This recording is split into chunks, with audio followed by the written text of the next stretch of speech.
Iran और America के दरमियान जंग बंदी बरकरार है, लेकिन इस जंग बंदी के दौरान ये मत समझे कि दोनों जानिब खामोशी है। दोनों जानिब से हाइपरसोनिक मिसाइलों की एक जंग शुरू होने का खतरा है।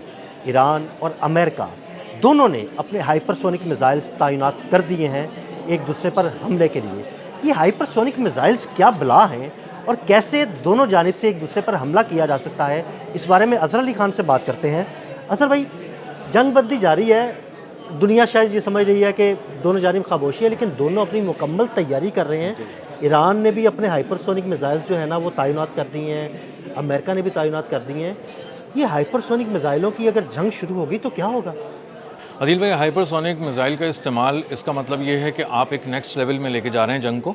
और जंग की जो ये अगला सीज़न, अगला एपिसोड आ रहा है, ये पहले से ज़्यादा बहुत ख़तरनाक होगा और ये पहले से ज़्यादा ख़बरों की ज़ीनत बनेगा, ज़्यादा नुकसानात होंगे। और अब जो जंग का स्टाइल है वॉरफेयर का, मॉडर्न वॉरफेयर के अंदर, उन्होंने कोशिश ये की है कि अब कम से कम वक्त में ज़्यादा से ज़्यादा नुकसान पहुंचाया जाए। इसीलिए ये हाइपरसोनिक मिसाइलों को लेकर आया जा रहा है। अब ये हाइपरसोनिक मिसाइल जो है ना, बुनियादी तौर पे हाँ, ये हमारे नाज़रीन को ज़रा बताइएगा कि ये होता क्या है हाइपरसोनिक मिसाइल? जी, आप छोटे मोटे रॉकेट चलाते हैं, फिर आप मिसाइल चलाते हैं, उसके बाद जब हाइपरसोनिक की बारी आती है ना, तो ये सोनिक से पता चलता है कि आवाज़ से जुड़ा हुआ है। तो ये बुनियादी तौर पे आवाज़ से 5 गुना तेज़ मार्क 5 मिसाइल हैं जो अमेरिका के पास हैं। $15 मिलियन का एक है। एक $15 जी, मिलियन का? $15 मिलियन का एक मिसाइल है, यानी अरबों रुपए का मिसाइल है। बहुत सोच समझ के चलाया जाता है, जहाँ पे भी वार करना हो, प्रिसिजन के साथ वार करना हो, यानी बिल्कुल ही एक्यूरेसी के साथ वार करना हो, बड़े पैमाने पर तबाही फैलानी हो, तब आप निकालते हैं अपने आर्सेनल से वो एक हाइपरसोनिक मिसाइल। और इसकी एक खेप पूरी मंगवाई है अमेरिका ने। सेंटकॉम ने इसकी एक खेप को ऑर्डर किया है। खेप को ऑर्डर करने का मतलब ये है कि वो 1 से ज़्यादा, 5 से ज़्यादा, 10 से ज़्यादा चलाने के मूड में है। और इसका मतलब ये है कि वो बड़े पैमाने पर तबाही फैलाना चाहते हैं। और इसका मतलब ये है कि वो मुख्तलिफ मकामात पे एक साथ भी हमला कर सकते हैं और बड़े पैमाने पर तबाही मचाना चाहते हैं। अब इससे होगा ये कि ईरान के कुछ अहदाफ हैं जो ईरान को ज़ाहिर है शायद नहीं मालूम होंगे, या मालूम होंगे तो उसने तैयारी की होगी। अमेरिका को बहरहाल मालूम है, उसने सोचे में, यानी अमेरिका ने अपनी फ़हरिस्त तरतीब दे दी है। और अब अमेरिका जो है उन जगहों पे ये समझता है कि हमें हाइपरसोनिक ही चलाने, तो तेज़ आता है, वो बहुत तेज़ आता है, यानी ये फुटेज के अंदर इतना तेज़ आ रहा होता है, तो आप खुली आंख से अगर कोई देखेगा तो उसको अंदाज़ा होगा कि क्या है। यानी वो आसमान पर होता है और उसके बाद ज़मीन पर होता है। ये दरमियान का जो फासला है ना, उसको एक बस हल्की सी एक शुआ गुजर रही है और वो देख रही है। तो आवाज़ से 5 गुना तेज़ है। मार्क 5 मिसाइल है जो अमेरिका का है, वो उन्होंने मंगवा लिया है और अब वो इसको इस्तेमाल करने जा रहे हैं अगले फ़ेज़ के अंदर। और अगला फ़ेज़ जो है ना, वो जिस तरह से इस सीज़ फायर के दौरान प्लान किया जा रहा है, तो उसमें उसको इंश्योर कर रहे हैं कुछ इस तरह की स्ट्रैटेजी बने जिसमें वारकारी हो और ज़्यादा टाइम ना लगे, ताकि दुनिया ये ना कहे कि अरे ये सीज़ फायर की खिलाफ वर्जी हो गई, अरे इसको कुछ देखो ये क्या शुरू हो गया। तो जो करना है जल्दी जल्दी करो, 15-20 मिनट के अंदर, जैसे हम कह रहे होते हैं आम ज़बान में, इसको जल्दी जल्दी निपटाओ और वो करो।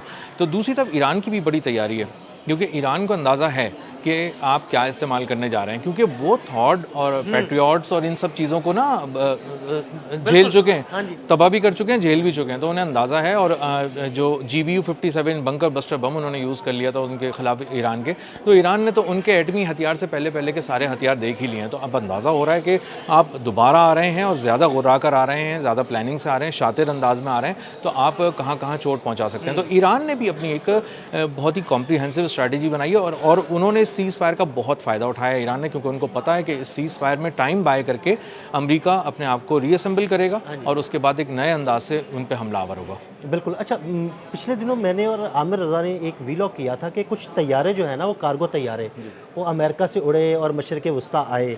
तो क्या ये हाइपरसोनिक मिसाइल जो हैं वो अमेरिका से मशरिक़ वस्ता पहुँचा दिए गए हैं? उन तैयारों के बारे में कहा जा रहा है कि वो 2-4 अगर मूव करते हैं ना, तो ये एक बड़ी बात होती है कि कुछ पहुंचाया जा रहा है, लेकिन वो तो 15-16 के करीब जी थे, 15-16-17 थे और बाद में 31 की फिगर भी आई है कि वो थे, और वो देखा गया रडार के ऊपर कि इस तरह से तैयार आ रहे हैं। इसका मतलब ये है कि गैर मामूली जंग की तैयारी हो रही है, एक बड़ी जंग की तैयारी हो रही है। हो सकता है उसका दौरानिया छोटा हो और हम बहुत सारे शॉट्स एक ही लम्हे में लगते देखें, लेकिन वो बड़े पैमाने पर तबाही फैलाने का सोचा जा रहा है। अब लाजमी तौर पर आपको इन्हीं ट्रांसपोर्ट तैयारों के अंदर ही पैट्रियट्स ला सकते हैं, क्योंकि आपके पास उसके अलावा तो आपके पास बहरी रास्ता है, वो बहुत वक्त लगता है। वैसे भी बंद है इस तरफ से, तो बंद है और अगर हम कहें सब कुछ भी खुला है तो भी बहुत टाइम लगता है, और अब टाइम नहीं है। किसी भी वक्त ईरान की तरफ से कोई जवाब आ सकता है, कोई रद्द-ए-अमल का इज़हार किया जा सकता है, जो उनका ऑयल रोका गया है और उनका गला घोंटने की कोशिश हो रही है। तो इस वक्त हालात बहुत ख़राब है। समंदरों में भी ख़राब हैं, फ़िज़ाओं में भी ख़राब हैं, ज़मीन पर भी ख़राब हैं, किसी लम्हे जंग छिड़ सकती है। और जो ईरान है उसने भी उनके हाइपरसोनिक मिसाइलों के जवाब में अपना एक पूरा निज़ाम तैनात कर दिया और उसको पहले इस्तेमाल भी करके देख चुके हैं। बिल्कुल, सबसे इम्पोर्टेंट बात। यही पूछना चाह रहा था कि अगर एक जानिब वो हाइपरसोनिक मिसाइलों को तैनात करने की कोशिश कर रहे हैं या तैनात कर दिए गए हैं, तो ईरान के पास भी कोई हाइपरसोनिक मिसाइल मौजूद हैं, और अगर मौजूद है तो वो भी अपने मिसाइल तैनात कर चुका है। जी, मिसाइल का प्रोग्राम बहुत ज़बरदस्त है ईरान का, उसमें हाइपरसोनिक मिसाइल्स भी हैं। ये मार्क 3 मिसाइल्स मैंने अब तक पढ़ लिए हैं। मार्क 3 मिसाइल आवाज़ से 3 गुना यानी तेज़ जो ईरान जाते के हैं। पास मौजूद है वो मार्क 3 की जी, स्पीड से जो है ना वो जी, सफ़र सफ़र करते हैं। और इन मिसाइल्स को ईरान आजमा चुका है इस जंग में तकरीबन 20 दिन पहले तक। अच्छा। जब सीज़ फायर से पहले 20 दिन पहले, तो वहाँ पे उन्होंने पहली बार ईरान ने खुद ही इस्तेमाल किया था और प्रिसिजन अटैक्स के लिए किया था और होश उड़ा दिए थे। और उसमें उनके कीमती रडार भी तबाह किए थे और कीमती जो उनके जहाज़ थे और एयर बेसिस का जो ख़ास तौर पे वेयर हाउसेस जिनके अंदर सामान रखा था वो भी उन्होंने तबाह किया था। तो ईरान तो आजमा भी चुका है, इसलिए ईरान को एक दर्जे आप कह सकते हैं कि वो ज़्यादा बेहतर अंदाज में खड़ा हुआ है। ईरान को ये भी पता है कि अब की बार जो वार होगा वो कहाँ कहाँ हो सकता है, क्योंकि पिछले वार ना अब ईरान करेगा और ना अमेरिका करेगा। स्ट्रैटेजी, मिलिट्री स्ट्रैटेजी दोनों की बदल चुकी है, हो चुकी है, दोनों की तब्दील हो चुकी है। और अब वो अगर हाइपरसोनिक से वो करने जा रहे हैं तो ये भी ज़रा जहन में रखिएगा दिल भाई कि वो कम से कम 2500 किलोमीटर तक, 2800 किलोमीटर तक निशाना लगाता है। इसका मतलब ये है कि वो उर्दून से फायर करेगा तो भी आके गिरेगा, वो इसराइल से फायर करेगा तो भी आके ईरान में गिरेगा। ये दोनों उर्दून से रास्ता तकरीबन 2300 किलोमीटर बनता है और इसी तरह 100-200 किलोमीटर के फ़र्क से इसराइल भी है। तो वो अब जो भी वार करेंगे दो तरफ से भी कर सकते हैं और इसीलिए इस तरफ यहाँ पे मिलिट्री बिल्डअप किया जा रहा है अमेरिका की जानिब से। अच्छा अज़र भाई, अमेरिका की जानिब से ये तैयारी की जा रही है, ईरान भी ये तैयारी कर रहा है, हाइपरसोनिक मिसाइलों की एक जंग शुरू होने वाली है। इसी दौरान रशिया की तरफ से भी एक बड़ा सख्त बयान आया है। रशिया कह रहा है कि ये अगर ये जंग दोबारा शुरू हुई तो ये पूरे खित्ते को अपनी लपेट में ले लेगी। क्या रशिया मुकम्मल तौर पर ईरान के साथ आकर खड़ा हो गया है? रशिया ने बहुत ही दो टोक और वाज़े अल्फाज में कह दिया है कि हम ईरान के साथ खड़े हैं। स्ट्रेटेजिक कोऑपरेशन की भी बात हुई है जो पहले इस तरह से नहीं हुई थी और वहाँ पे जाके मिलना ये गैर मामूली है कि व्लादिमीर पुतिन से हेड ऑफ़ द स्टेट ना मिले, कोई वज़ीर ख़ारजा मिले, ये एक गैर मामूली है। और उन्होंने रिसीव किया और ये पैगाम दिया दुनिया को कि हम ईरान के साथ खड़े हैं, ईरान का वज़ीर ख़ारजा आएगा तो हमारा सदर उनसे मिलेगा।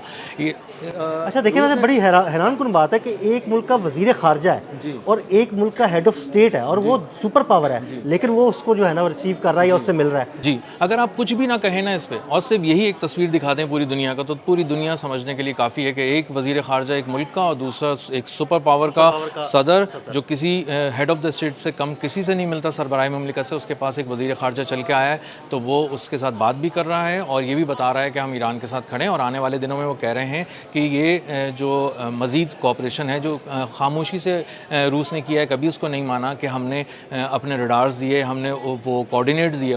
कहा है ये जाता है अब मॉडर्न वॉरफेयर के अंदर कि अगर आपके पास गोली चलाने के लिए नहीं है तो ये कोई बहुत बड़ी बात नहीं है, लेकिन अगर आपके पास कोऑर्डिनेट्स नहीं है तो फिर बहुत बड़ी प्रॉब्लम है। तो ईरान ने जो अमेरिका को 40 दिन के अंदर घुटनों पे गिरा दिया है वो कोऑर्डिनेट्स और प्रिसिजन की जो वार भी था और इंग्लिश में वॉर भी था, तो ये सारी वॉर के अंदर उन्होंने खेला है। और अब अगर वो अपनी थोड़ी सी भी मदद को एक्सटेंड कर देता है रशिया जिस तरह पहले कर रहा था तो ये गजब ढा देंगे। तो ये हमने तो ये भी सुना कि रशियन सैटेलाइट्स ने बड़ी मदद की है ईरान की। रशियन सैटेलाइट्स ने मदद की है, चाइनीज़ सैटेलाइट्स के बारे में आ रहा है जो उनका बेदू पूरा निज़ाम था उसने समंदरों में किया और रशियन सैटेलाइट्स ने ज़मीन पर तबाही मचाई। उन्होंने बताया एग्जैक्ट कोऑर्डिनेट्स बताया कि प्रिंस सुल्तान एयरबेस पे एक तैयारा खड़ा हुआ है जो कि अवॉक्स है, E3 सेंट्री तैयारा है, $700 मिलियन का तैयारा है, जाओ तबाह कर दो। ये लो उसके कोऑर्डिनेट्स और कोऑर्डिनेट्स दे रहे हैं और वो मार रहे हैं और वो अब अपनी वीडियोज़ के अंदर भी दे रहे हैं ईरान वाले कि ये देखो देमूना का न्यूक्लियर प्लांट लगा हुआ है और एटमी प्लांट और उसके कोऑर्डिनेट्स नीचे लिखे हुए हैं वीडियो के अंदर। तो अगर वो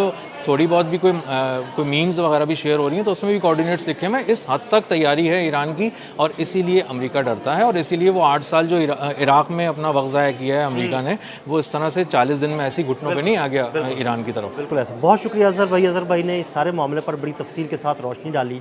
अदील अहमद और अज़हर अली ख़ान को इजाज़त दीजिएगा। अल्लाह हाफ़िज़।